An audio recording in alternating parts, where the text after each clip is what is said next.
السلام علیکم ورحمۃ اللہ وبرکاتہ مغفرہ۔ انشاءاللہ آج ہم سورہ بقرہ کا 30واں رکوع ترجمے کے ساتھ پڑھیں گے۔ اعوذ باللہ من الشیطان الرجیم، پناہ مانگتی ہوں اللہ کی شیطان مردود سے۔ بسم اللہ الرحمن الرحیم، اللہ کے نام سے شروع جو بڑا مہربان نہایت رحم کرنے والا ہے۔ وَإِذَا طَلَّقْتُمُ النِّسَاءَ فَبَلَغْنَ أَجَلَهُنَّ فَلَا تَعْضُلُوهُنَّ أَن يَنكِحْنَ أَزْوَاجَهُنَّ إِذَا تَرَاضَوْا بَيْنَهُم بِالْمَعْرُوفِ ذَلِكَ يُوعَظُ بِهِ مَن كَانَ مِنكُمْ يُؤْمِنُ بِاللَّهِ وَالْيَوْمِ الْآخِرِ۔ اور جب تم اپنی عورتوں کو طلاق دو اور وہ اپنی عدت پوری کر لیں تو انہیں ان کے خاوندوں سے نکاح کرنے سے نہ روکو جبکہ وہ آپس میں دستور کے مطابق رضامند ہوں۔ یہ نصیحت انہیں کی جاتی ہے جنہیں تم میں سے اللہ تعالیٰ پر اور قیامت کے دن پر یقین۔ ذَلِكُمْ أَزْكَىٰ لَكُمْ وَأَطْهَرُ وَاللَّهُ يَعْلَمُ وَأَنْتُمْ لَا تَعْلَمُونَ۔ ایمان ہو، اس میں تمہاری بہترین صفائی اور پاکیزگی ہے، اللہ تعالیٰ جانتا ہے اور تم نہیں جانتے۔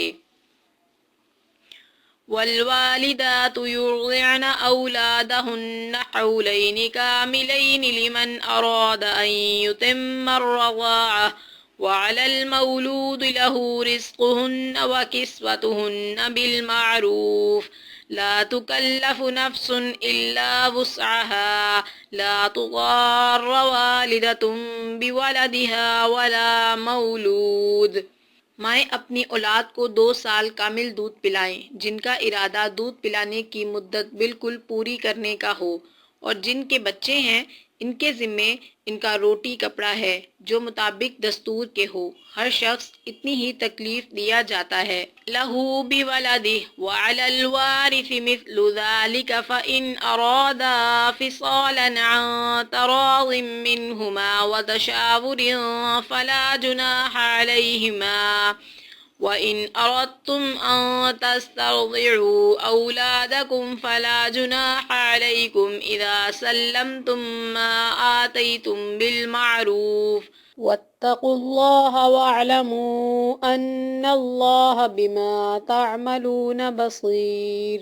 جتنی اس کی طاقت ہو، ماں کو اس کے بچے کی وجہ سے یا باپ کو اس کی اولاد کی وجہ سے کوئی ضرر نہ پہنچایا جائے۔ وارث پر بھی اسی جیسی ذمہ داری ہے۔ پھر اگر دونوں یعنی ماں باپ اپنی رضامندی اور باہمی مشورے سے دودھ چھڑانا چاہیں تو دونوں پر کچھ گناہ نہیں، اور اگر تمہارا ارادہ اپنی اولاد کو دودھ پلوانے کا ہو تو بھی تم پر کوئی گناہ نہیں، جبکہ تم ان کو مطابق دستور کے جو دینا ہو وہ ان کے حوالے کر دو۔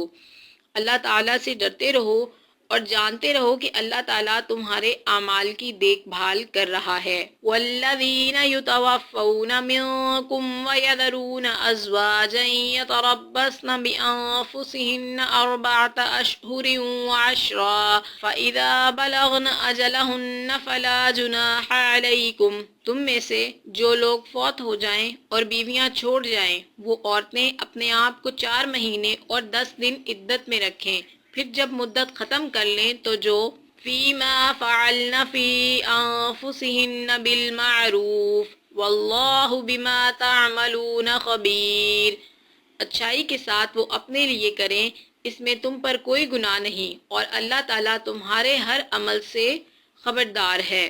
ولا جناح عليكم فيما عرضتم به من خطبة النساء أو أكننتم في أنفسكم علم الله أنكم ستذكرونهن ولكن لا تواعدوهن سرا إلا أن تقولوا قولا معروفا ولا تعزموا عقدة النكاح حتى يبلغ الكتاب أجله واعلموا أن الله يعلم ما في أنفسكم فاحذروه واعلموا أن الله غفور حليم۔ تم پر اس میں کوئی گناہ نہیں کہ تم اشارتاً کنایتاً ان عورتوں سے نکاح کی بابت کہو یا اپنے دل میں پوشیدہ ارادہ کرو۔ اللہ تعالیٰ کو علم ہے کہ تم ضرور ان کو یاد کرو گے، لیکن تم ان سے پوشیدہ وعدے نہ کر لو۔ ہاں، یہ اور بات ہے کہ تم بھلی بات بولا کرو، اور عقد نکاح جب تک کہ عدت ختم نہ ہو جائے پختہ نہ رکھو۔